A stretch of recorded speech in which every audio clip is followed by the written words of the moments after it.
শেখ হাসিনা আবার আসবে ক্ষমতায় এবং এই দেশ শেষ আবার শাসন করবে। ভয়তে মানুষ বলে না, আমাদের তো কোনো ভয় নাই, কাউকে ভয় পাই না, এক আল্লাহকে ছাড়া কাউকে ভয় পাই না। বাজারে গেলে বাজার সামাল দিতে তখন মানুষের হিমশিম খায় থাকতে হয়। উনি ক্ষমতা আবার ওনার হাতে, যে দেশের জনগণ ওনার হাতে আবার দিয়ে দেবে দেশ, কারণ উনি ছাড়া নিরাপদ না, কেউই নিরাপদ না। উনি ছাড়া এই দেশ চালানোর কোনো যোগ্য ব্যক্তি বাংলাদেশে নাই।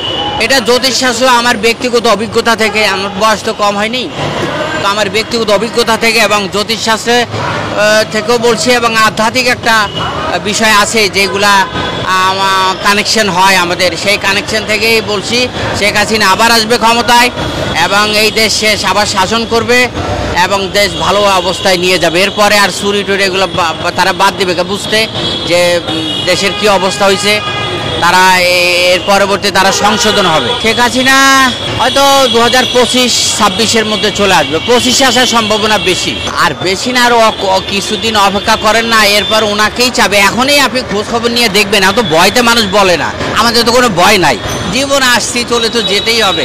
আমরা তো উচিত কথা বলে দেই, সত্যি কথা বলি, আমাদের তো কোনো ভয় নাই, কাউকে ভয় পাই না, এক আল্লাহকে ছাড়া কাউকে ভয় পাই না। সবাই যে উচিত কথা বলে দেয়, সত্যি কথা বলি। এবার কেউ ভালো বাসুক আর না বাসুক ওটা কিছু চিন্তা করি না, কেউ ভালো নাই এখন সবাই, কারণ সব কিছুতে মানুষের হাতে টাকা নাই। মানুষ আসলে আপনার কাছে টাকা থাকলে না আপনি খরচ করবেন, আপনার মন চাবে এটা, আপনি তো আপনার কাছেই নাই। বাজারে গেলে বাজার সামাল দিতেই তখন মানুষের হিমশিম খায় থাকতে হয়। এখন অনেকে 3 বেলার জায়গায় এখন 2 বেলা খায়, 1 বেলা খেয়ে বেঁচে আছে, মানে বেঁচে আছে আর কি, এই আর কি, বেঁচে থাকা দরকার, তাই বেঁচে আছে। সরকারের এই অবস্থা অর্থনৈতিক অবস্থার কারণে এটা হয়েছে, বিশৃঙ্খলা অবস্থা। এখন চিন্তা করে আগে তো বাঁচা, তারপর হাত দেখা যাবে পরে। মানুষ চিন্তা করে আগে বেঁচে নেই, আগে খেয়ে বেছি, 50 টাকা খরচ না করলে। এখন যেখানে আলু 20 টাকা 22 টাকা 25 টাকা, সেখানে আলু এখন 80 টাকা আলু কিনতে হয়। এইগুলো হাত দেখার মধ্যে মানুষ ভুলে গেছে যে দূর হাত দেখায় কাম নেই, আগে আলু কিনে বাজার করি, তারপরে দেখা যায়। আমি পেশায় 2011 থেকে আর কি, আমার তো অন্য পেশায় ছিলাম, তো এইটা আমার জানা ছিল আগের থেকেই। আমি রিয়েল এস্টেট বিজনেস করতাম, তো বিজনেসে আমি লস খাইছি, অনেক বড় ধরনের লস খাইছি। সে আর কি করব, কোথাও চাকরিও করার সুযোগ হয়নি। তো যেহেতু যেটা জানি, তো এটা নিয়েই কাজ করি, এইভাবে কাজ করছি। শুধু আমাকে কেন, যারা আধ্যাত্মিক বিজ্ঞান নিয়ে যারা রিসার্চ করে থেকে সবাইকে ভণ্ড বলে।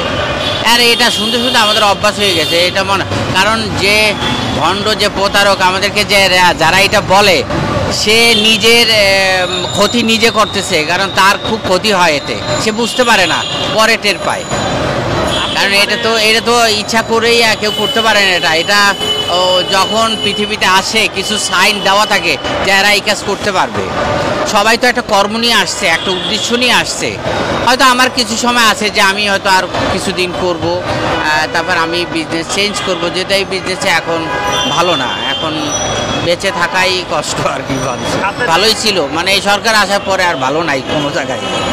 তবে এই সরকার থাকতে হবে না, গভর্নমেন্ট চেঞ্জ হলে, যদি এর পরবর্তী যে গভর্নমেন্ট আসবে তারা যদি, কারণ সবাই তো চুরির ধান্দায় আইসাই সবার যার যার আখের গুছানোর চিন্তা করে।